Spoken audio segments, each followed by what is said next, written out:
Are you ready for some terror? I am ready. Well, that's good, because it's Horror Weekly, number Yay. 305. Of the horror guys. Yeah, that's us. I'm I am Brian. Kevin. He's Kevin, if I didn't horror talk guys. over him. We saw some new movies, and we saw some older movies, and we saw some short movies. Yeah. We should talk about them a bit. We got all the movies. And, of course, the new issue of Horror Monthly is out, or will be within the next few days. Issue number 38. That's more than 3 years of those things. Collect monthly. Collect them all. Crazy stuff. And it'll be our biggest issue yet. 50 reviews. And a piece of fiction, too. We write short stories. We do. An exclusive piece of short fiction Actually, is in it's there. 53, because we've been including the Classics Weekly in there, too. Okay. 53 reviews and a very fantastic short story by Mr. Kevin here. Uh-huh. Hunger. Are you hungry? Well, you have to read the story to find out. Yeah, stop in over at horrormonthly.com, and there will be a link there to pick it up on Amazon, Apple, Barnes & Noble, or wherever you get your books. They're all good. You could even buy them direct. You could. But you probably tune in here this week to hear some new movies. What do we got? Oh, we have The Substance. Oh, I've never heard anything about that one. That's been getting a lot of buzz. They've Yeah, it really been has. putting a lot of money into advertising. Also, somewhat lesser known, brand new, is MadS, M-A-D, with a capital S. And I don't know what that name means. I still don't know what that name means. MadS. Yeah, I don't understand it. 2024's Azrael. And a couple shakers from the past, Tremors and Tremors II, Aftershocks. Tremors? And then we got a whole bunch of shorts, too. We Tremors, there were like 5 more Tremor movies, weren't there? Yeah, we should do those sometime. We should. Oh, wait. Through the magic of podcasting.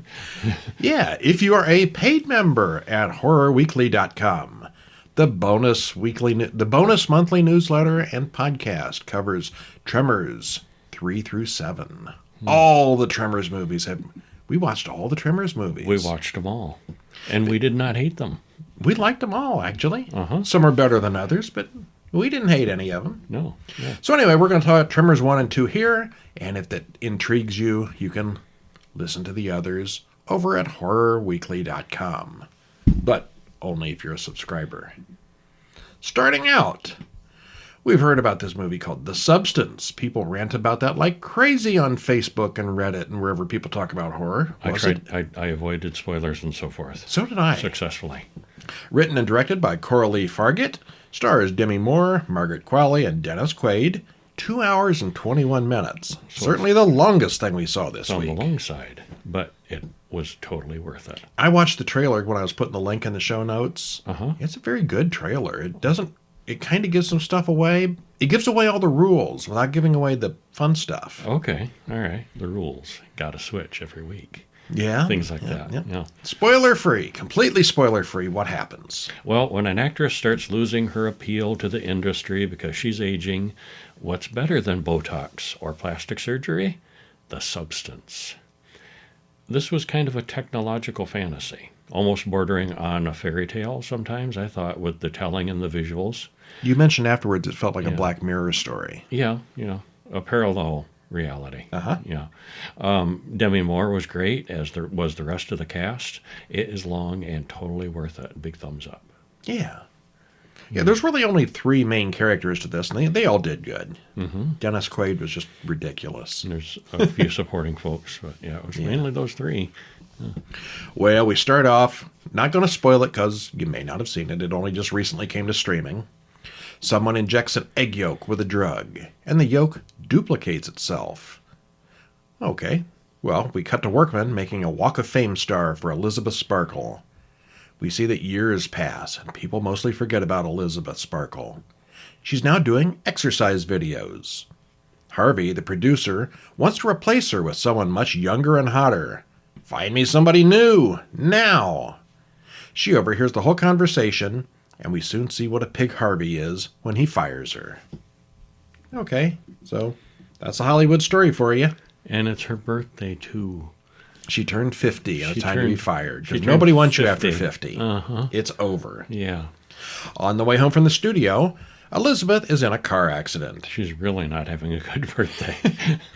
She's not particularly hurt, but she's having the worst day ever emotionally. One of the doctors at the hospital slips her a flash drive labeled The Substance, along with a note, "It changed my life." Well, the video on the drive plays.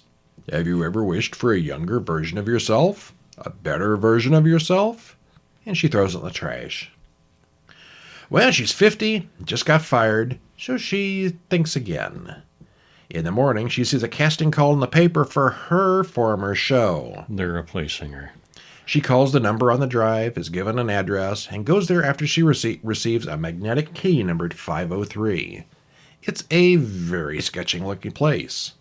Nobody's going to break into there. The door doesn't even open all the way up, but she goes in anyway.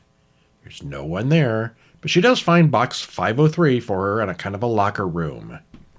Inside is an activator, a stabilizer, and 2 packets of food, along with instructions. Activate once, stabilize every day, and switch every week. You are one. They are rules. There are rules here. There are always And rules. if the rules aren't followed, things Wouldn't happen. be a horror movie if we didn't know the rules ahead of time. She soon injects herself with the activator, which sends her into convulsions. As she lay on the bathroom floor, her back splits open, and a second, much younger version of herself crawls out her back. She's not a clone, but she's like the younger, better version. And yet they're both kind of still her, too. It's Yeah. complicated. After realizing what happened, the new version sews up the big hole in the original body with the sewing kit provided in the package. How thoughtful of them. The stabilizer aspect of the process looks kind of nasty, but she does it. Well, she's young, she's fit, and she wants her old job back. We should stop there. We should. Yeah. What? 'Cause It's all sounding pretty good. Yeah, Yeah. she got her job back. It's maybe. perfect, yeah. Well, it's more complicated than that. It always is. You know when there's rules like don't feed them after midnight. You know the Somebody's rules are going going to to be feed broken. them after midnight, yeah. Previously, I'd say Dead Alive was the bloodiest movie I've ever seen. Remember that lawnmower scene? This might be bloodier. It might be. Oh, This the is blood in this one. Wow. impossibly excessively ridiculous. Uh-huh. But if you like body horror, this is the one to watch this year. Oh, yeah. I'm amazed that David Cronenberg wasn't involved with this. It's right up his alley. It starts out pretty slow with rules and acting and drama. And it's a little slow, but when it gets going, it gets going. Yeah, it does. Demi Moore is kind of bland in the beginning, but once she starts getting nasty, she's hilarious. I didn't think she was bland. And she's actually 61. She's playing a 50-year-old, and she's 61. Yeah. And she came out in the beginning, you say, looks like, good. how old is she? Because she didn't look that old. Later on, when we get close-ups and stuff, she starts looking old, which is makeup, I'm sure. But initially, she looked pretty good. But that was on TV. Yeah, it The was. camera takes off 10 years. Yeah. Dennis Quaid as Harvey is a caricature of a Hollywood producer. Not that Harvey, but he's also ridiculous. It's hilariously bloody, gory, and very well made. It's a winner. Yeah, it is. One of my favorites. A lot of people are saying it's the best of the year, and I don't know if I'd go that far. Oh, I would. It's certainly my favorite of the week. I put it in my top 10 for the year so far. Oh, top 10, yes. Yeah. Yeah. Yeah. Yeah, we're gonna have a long. We've watched probably more 2024 movies this year There's a lot than to we've choose watched from. current movies previously. There's been a lot of stuff this year. This one is on the short side. An hour and 26 minutes is MadS, a French film. Written and directed by David Moreau, not a doctor, I presume. Stars Lucille Guillaume, Laurie Pavey, and Milton Risch. Hour and 26 minutes. Trailer in the show notes if you haven't seen this one. It's a Shudder story. And Shall I? who's reading this one? This had the novelty of appearing to be in one continuous following shot, which was pretty cool. And so the whole movie takes place in real time. The main character changes several times throughout the movie, too, which I thought was interesting. Like, oh, they're no longer in this movie. Okay. We travel along with them as things get more and more out of control. The horror guys both enjoy it quite a bit. I was immediately reminded of Climax, Yeah. that other French film that With lots of dancing. lots of young dancing people and drugs. sweating and Yes. doing drugs. And, yeah. Because this started out being a drug movie. It didn't stay that way. No. A couple of guys talk about drugs. One mentions that he's going out of town next week. Neither of them know what's in that stuff they're snorting, but it's pretty good. Anna calls, and one of the guys hurries to meet her. Credits roll. He's all amped up and hyper as he drives down the road. He just took some unknown drugs. What do you expect? When he drops his cigarette on the car seat, he has to stop and find it. As he relaxes afterwards, a strange woman crawls into the passenger seat and clearly wants a ride. His first thought is to call the police, but he's full of drugs, so that's probably not a good idea. He drives on with her along, crying all the while. She's bandaged and mute and seems terrified. And it seems like she's escaped from someplace. Yeah. Yeah, that's the vibe I Oh, get. we do get some voiceover. She's got this voice recorder voice that recorder. talks about subject number, whatever, and yeah, she's some kind of experiment. Yeah. Well, she plays a voice recorder where a doctor talks about removing her tongue. Well, that's why she doesn't talk much. Oh. When he mentions taking her to a hospital, she totally freaks out and starts stabbing herself. She bleeds all over him before she passes out from blood loss. No, wait, she's actually dead. She's dead. Now what's he going to do, all coked up and covered in blood? Romaine gets home and parks in the garage. He runs to the bathroom and washes all the blood off.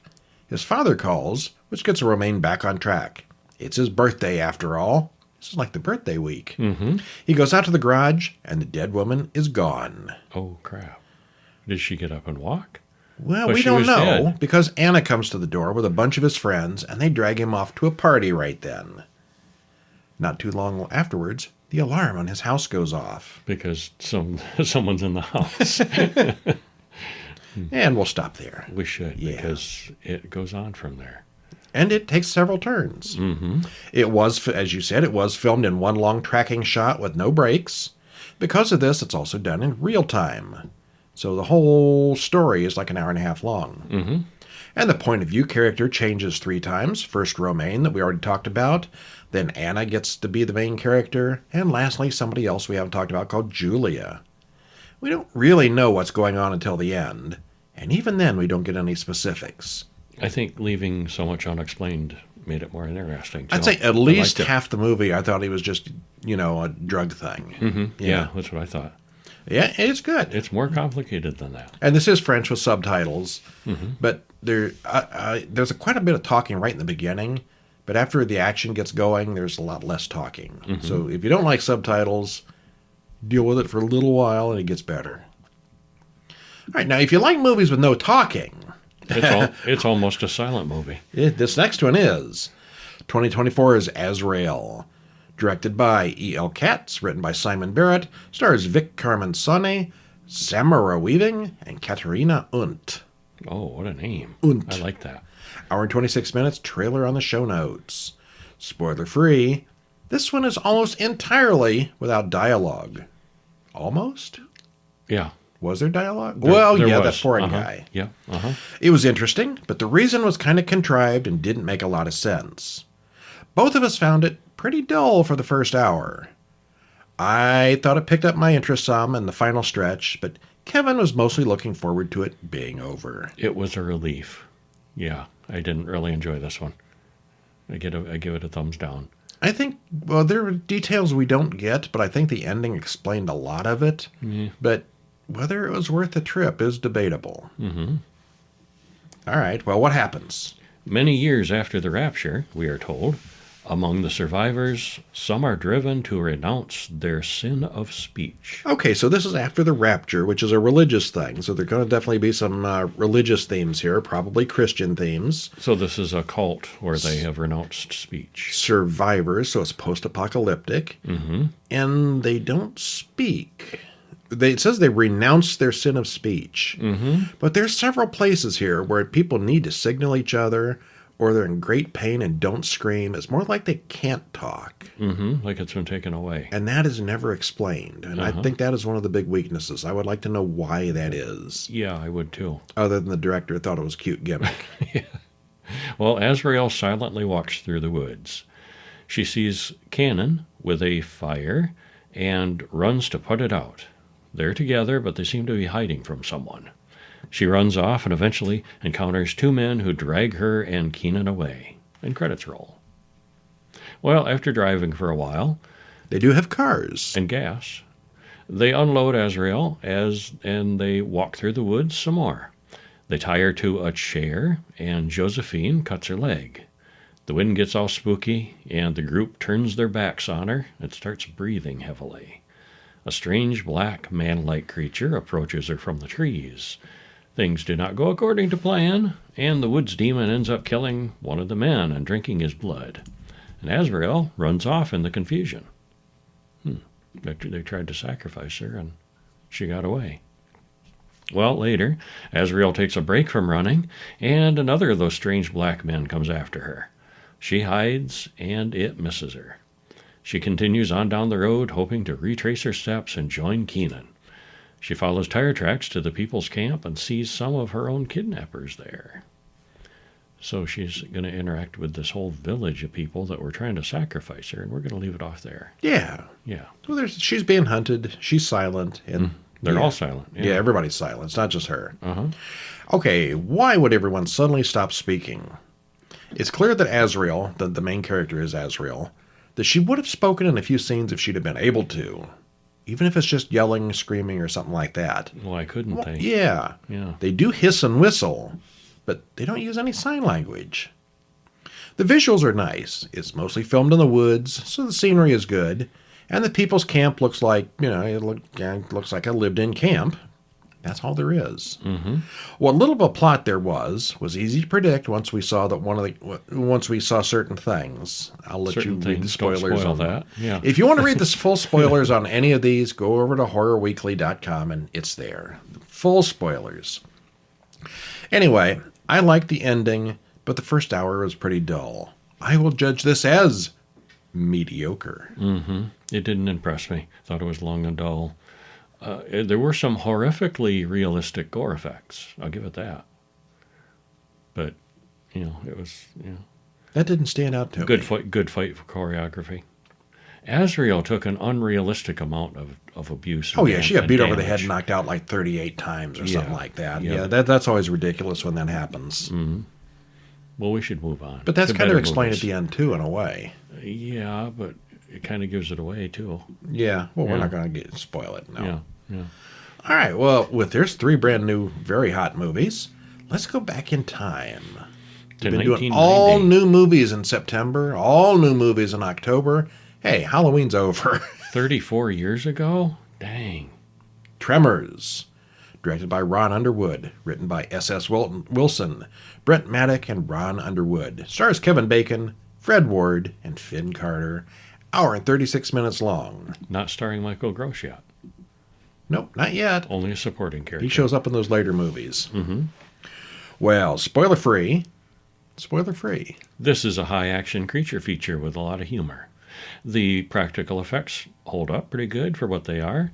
The cast, writing, and direction are all good, and it's an all-around very good one that we found very entertaining, even after 33 years. It does hold up. Yeah. Yes. Yeah, it did. Yeah, I mean, we've had these movies on the DVD shelf for, like, years. I'm like, one of these days we need to do Tremors. Yeah, we should. And I'm also like, Tremors. There's so many of them. I didn't remember it being particularly good, but, yeah, they were pretty nice. Yeah. They were all... It was a hoot. I think number 3 was a bit of a cash grab. Number 3 was the weakest. Yeah. Of them. And yeah. then they started improving again. So, all the way up to don't 7. don't lose faith if you see the first, second one, third one, and think, they're done. Well, if you see the first one and hate it, you're not going to like the others. Yeah. But it does pick up again in the fourth one. Yeah. Absolutely recommend the first one. You like that, either go with all of them or don't. Yeah. But they're relatively consistent after the first one. And fun, yeah. We open in the desert where Valentine McKee takes a pee. All right, well, we're starting out on a high note. Valentine McKee. When he's done, Earl Bassett has already gone to sleep in the truck. Still a very long pee. Mm-hmm. They argue whose turn it is to make breakfast. These guys are handymen putting up barbed wire fences, and they argue whether it's a good job or not. Well, they meet Rhonda, a grad student who's here to study earthquakes. She says she's been getting strange seismograph readings, but no one in the area is doing any kind of drilling or mining. They head into the city of population. The sign says it's population of 14. The town is perfection. Into Walter's store, where they meet Melvin outside and Bert and Heather Gummer inside with Walter. You'll see Bert Gummer again. We cut to the desert, where we see the ground shaking. Something under the ground is stalking Rhonda, but she drives away without even noticing. After a septic explosion mishap, septic, Nasty. Earl and Valentine decide to pack up and leave town. Nancy flags them down on the way out of town and offers them a job, but they don't take the offer. Well, the weird pair leaves town and pass an electrical tower and see Edgar, the town drunk, way up there looking asleep. He's not asleep. Valentine climbs up and finds that Edgar is dead. Doctor says he died of thirst up there. Why? Someone chased him up there? We should stop there. Population now 13. 13. Yeah, well, I mean, if you look at the cover of the movies or the trailer, you know what it is. It's There's giant worms, underground yes. tunneling worms. Yep. As with most horror movies that turn into franchises, this is really very good. Mm-hmm. It's got a lot of humor, but it's not really a comedy. It's a monster movie with some funny bits. Yeah, they do take it serious, and there's a body count. The creature design is really well done and interesting. The special effects still hold up today. Of course, they're all practical. And there are just enough characters to get to know them as they die one by one. Mm-hmm, pretty much. The whole town and the entire small population are the set, and it's perfect. Yeah, good quantity of characters and everything. Mm-hmm. Yeah. Yeah, nice. Some of the townspeople live, some of the townspeople don't. And they come back in 1996 for Tremors II. Some of them do, yeah. Aftershocks. And some come back in 3 and beyond. Mm-hmm. 96 Tremors 2 Aftershocks, directed by S.S. Wilson, written by Brent Maddock, S.S. Wilson, and Ron Underwood. Stars Fred Ward, Chris Garton, and Helen Shaver. Kevin Bacon is tragically missing in this one. Budget. But it's an hour and 40 minutes, and there is a trailer in the usual place. Well, it turns out this was a fun sequel that was close to on par with the first one. It's got the same mix of horror, action, and humor. Fred Ward is back, and he has a new sidekick. They're all about sidekicks in these. They do. Yeah, everyone has a sidekick. There's a different smart and capable female scientist this time around, and gung-ho Bert Gummer makes a return for more explosive mayhem. If you like the first one, you'll probably like this one too. Yeah. What happens? In Mexico, at an oil field, an oil worker climbs across some pipes, clearly trying to avoid the graboid beneath him. We start right out the bat with graboids. Yep. He Marios his way across a bunch of old oil drums until the creature finally gets him. Needed everything but the sound effects. Mm-hmm. Doing, it was very video gamey, yeah. Well, back in Perfection, Nevada, Earl Bassett is trying to start an ostrich farm. A cab drives up, and Senor Ortega, a man from the oil company, gets out. He knows about Earl's involvement with graboids, wants to hire him as an expert. Grady, the oil guy's assistant, promised $50,000 per graboid hunted. That's a lot of money for per graboid. Yeah, it's the oil company; they can do it. Yeah, they want the graboids wiped out. Well, Earl's a bit of a celebrity now, and Grady is a fan. Maybe this is your second chance. Finally sways him. That is a lot of money. Well, when Earl and Grady show up at the oil fields, they meet Pedro, the chief engineer. Earl isn't enthusiastic about this deal until he meets Kate, a specialist. They check out each other's butts. Well, that's not a graboid. Yeah, could have been. Grab. Kate's assistant, Julio, has been setting up seismographs all over. There's a whole graboid detection grid. Well, Earl and Grady go out for their first attempt at hunting. They use a remote control car with dynamite on the back, and they blow up bunches of graboids using this tactic. They start talking about what they're going to do with all that money they're making. We should stop there. It all goes well until it doesn't. Until it doesn't. Yeah. Things get out of hand. Well, the most notable thing here are the distinct lack of any Kevin Bacon or Reba McEntire, who were written into the script but didn't return when the budget couldn't cut them. Oof. Yeah, they got cut. And poor Bert went wifeless for the rest of the series because they couldn't afford Reba McEntire. Couldn't afford her, yeah.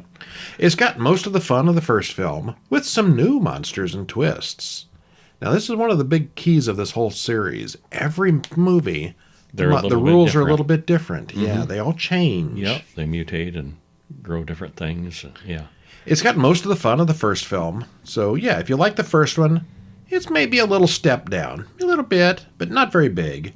It's still pretty decent. Yeah, it's forgivable. Yeah, I liked it a lot. Yeah.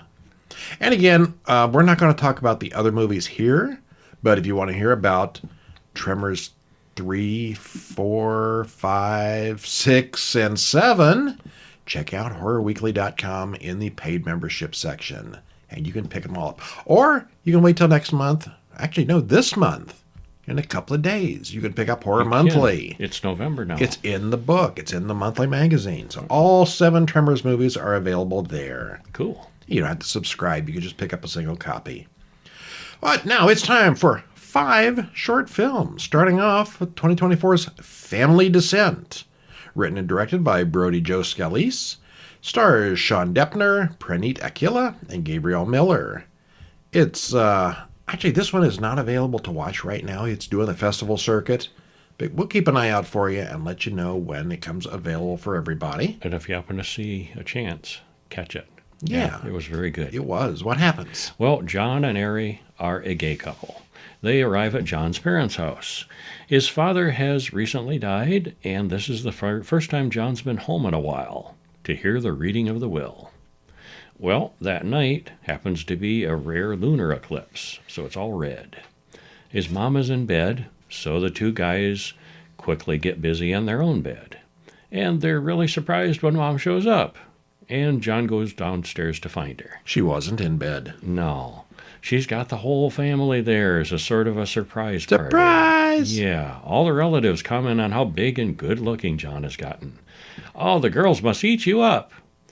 Yeah, well, then Mom wants him to meet Evelyn, a single girl from their church. She's painfully shy, and he's closeted gay, so that's not going to work so well. Wait till his boyfriend upstairs comes down. Yeah. Well, Mom talks about changing the family patriarchs, and John is obviously the new father, so he'll be put in charge of the family business and everything. He gets the whole shebang. But then Ari comes downstairs. Oh, my. Family wasn't expecting him. John explains that they are roommates at college, which Ari takes as a snub, but John really wants that money. It's a lot of money. Ari threatens to leave in anger. Well, John goes inside and comes out to the family, and none of them are surprised, except maybe Evelyn and her mother, a little bit. Boy, did they make a mistake. Yeah. Mother and the family take John into another room where he learns a much bigger family secret than what he was hiding. Oh, that's small potatoes. Mm-hmm. Things spiral out of control very quickly here, and sometimes love wins. And sometimes it doesn't, but family is everything, right? As long as you have family. This looks great and has all the quality of a regular feature film. It's just a bit shorter than most. Of course, many gay people go through the whole who will carry on the family dynasty question, but this one really runs with the idea. It really does. There's clearly a lot more to the story that we haven't seen, and it leaves us wanting more. Mm-hmm. Yeah, it's only a short, it's not a scene, but we liked it. It's very good. I would have enjoyed more of it, yeah. Maybe someday. Maybe. Well, 2024's next short film is called Siren. Written and directed by Yancy Perez, stars Damian Luciano, Jazzy Holly, Celine Planada, and Christine Viviers. 5 minutes exactly. And this one you can watch on YouTube. There's a link in the usual place. What happens? Well, a man stops for gas, but the station is closed. So he ends up going into a little diner nearby, but all they serve is water because the kitchen is closed. What? In a diner. What's the point of the diner if the kitchen's closed? Yeah. He thinks that's a little strange, but talks up the waitress anyway. And when he mentions that the gas station was unattended, the diner staff gets really upset and runs out. And then things get weird. They do. Yeah. Very weird. Well, they always say that when you go traveling, don't drink the water. It's kind of hard in this place since it's all they serve. It's all about the water. I don't know. Diners always look very retro. This one especially so. Diners are never going to be the same after Twin Peaks, but this one would be quite right at home there. Mm-hmm. Only serves water. Yeah. It's a simple little short, but it's very good. Yeah, it was.